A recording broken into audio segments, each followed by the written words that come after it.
Hello guys and welcome to Mark Shrimp Tanks. Today I'm going to show you how to make a super simple shrimp food and it's coming right up.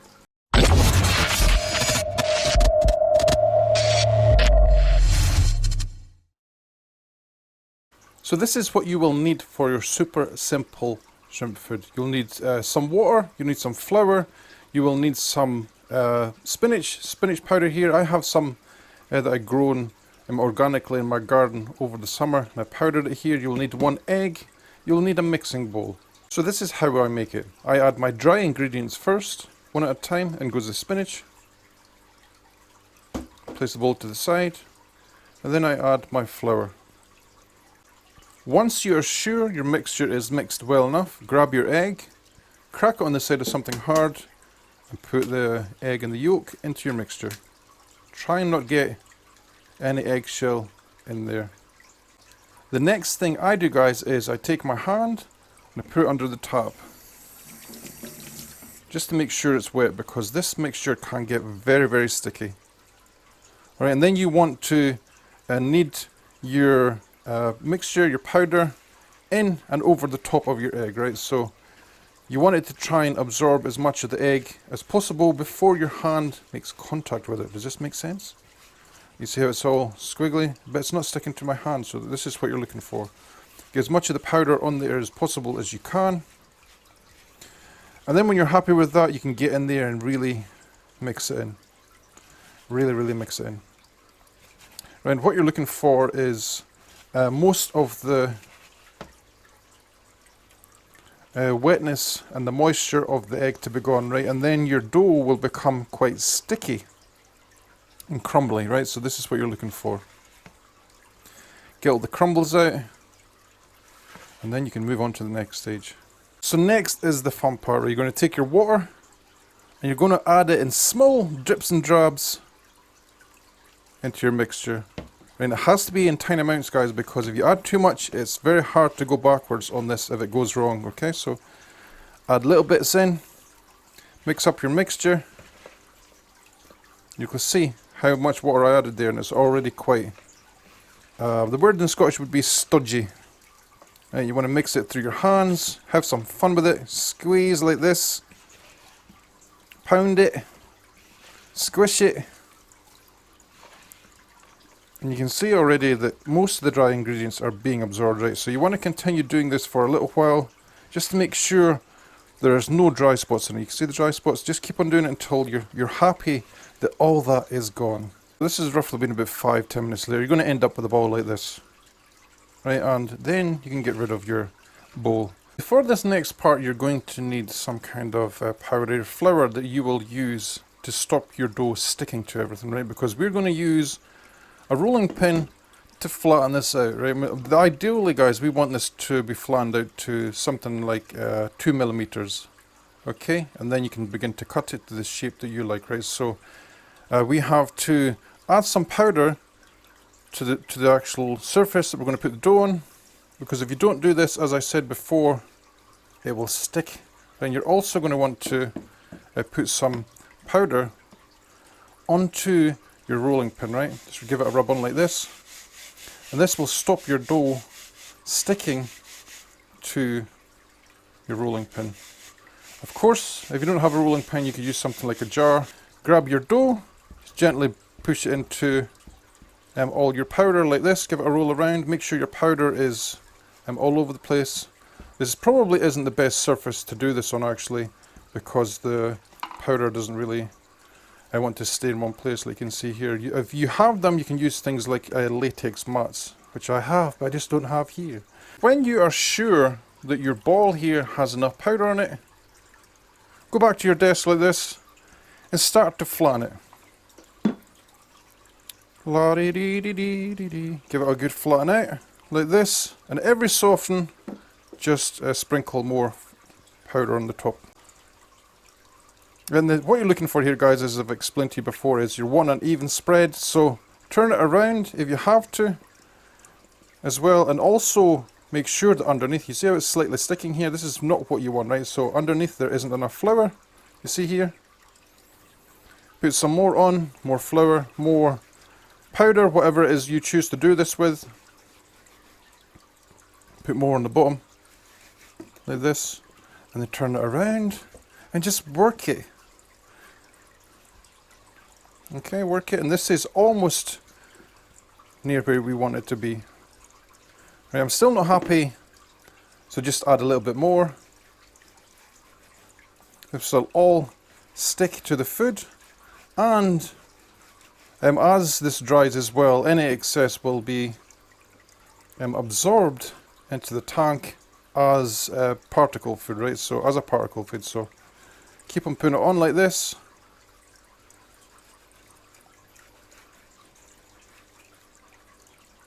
Keep on rolling it out until you're happy with the thickness.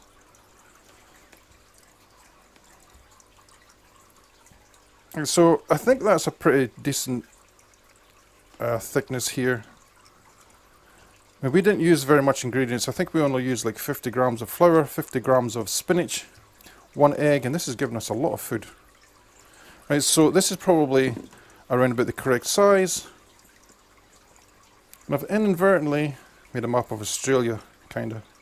The next step is to cut this bad boy, right? And there's many different ways you can cut this, guys. You can use dough cutters, knives. I have used pizza cutters before, and I've also used an ice scraper before, right? So we can try these a couple of different ways, and it all really doesn't matter as long as you get the food to the form that you want and are able to dry it, because that's going to be the stage after this, right? So let's have a little bit of fun here.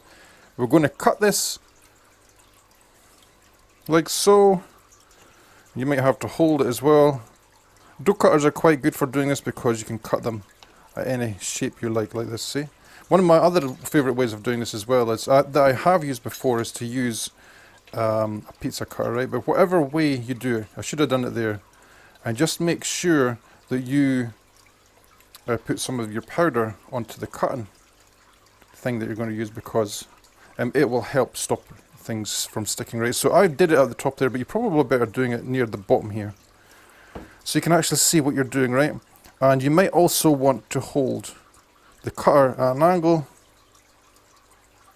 so that it's very straight and stable like this. You see it? How good is that? That's a very good way to do it, actually, right? So that is one line. Go a little bit above if you want your food to be like professional. A little bit above. Cut your food, watch the line. Just take your time, go along slowly. Like this, you see it?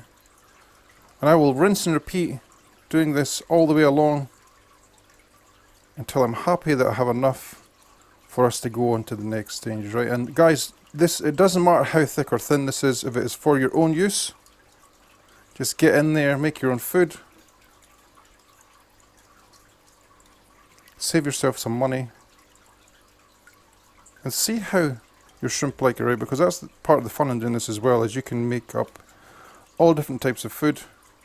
That line was a little bit squint. That one's really thick, but it doesn't matter. See how it's starting to stick there? That means I need to put more flour or spinach or whatever type of powder you're using, as I said before, onto the blade of the mechanism that you're using to cut things with. Alright, so see here, I can actually feel the dough sticking to the blade a little bit here, right? So this is where you want to add some of your powder. Right, so other things, the other things that you could use to do this as well. I mean, I've used spinach there. You could also use things like a spirulina. Are there other type of vegetable powders as well that you could use? And just see what is available to you. I often use fresh spinach to do this as well, but because of the time of the year, I just didn't do it. And it's also a little bit easier if you powder your food. Alright, so we're nearly there. Let's get to the top mark. Right, because the next stage will be for us to put this in some kind of drying device, right? Get it all in. Because when we get onto the drying stage, guys, we are going to be drying this for quite a decent amount of time, right? Because we won't be using all this food at once, so it's very important that we make sure it is as dry as possible. Alright, so that means drying it in an oven or something like a dehydrator, which I have. Right, I'm going to give you the temperatures for that as well. I normally do my dehydrating temperatures at like 40, 50, 60 degrees. Just depends as well on the time of the year, because I don't want a 60 degree dehydrator in my shrimp room in the summer, for example, right? So right now it's okay for me to use a 60 degree dehydrator in my shrimp room because it's not so hot. Right, so here we have all our pieces all cut up. Isn't this beautiful? And you can tell it's worked well when you hold it like this, guys, and it doesn't fall apart. You can tell it's worked well, guys, when you hold it like this and it doesn't fall apart, right? So this is what happens when you use flour, right? There's all different types of flour you could use as well. But if you don't use a type of flour, what will happen is when you pick it up like this, it will basically fall apart. Alright, while we're here, while I'm talking to you guys about what makes it go this way, it's quite important I tell you as well why you use an egg, right? Because an egg also helps to bind your shrimp food, right? And there is another reason as well. I learned this from reading about making pasta, and that was that when egg dries, it sets very, very hard, right? I mean, if any of you guys have ever had an egg thrown at your house or a window or a car, or ever had to deal with egg that is dried in and hard, especially the cooks out there that will know, like things like if you leave dried on egg on any instrument out there, you know how hard it is to wash it off. This is a great reason for us to use it as a food, right? It's also quite good for protein, etc., right? So that's why we use it, right? The next stage for us will be to get this lot in a dryer. As you can see here, I've taken off the top layer of this thing, and it's probably all we're going to need to take off because there's quite a lot of space in this machine. And our food did turn out exceedingly well. Let me just show you.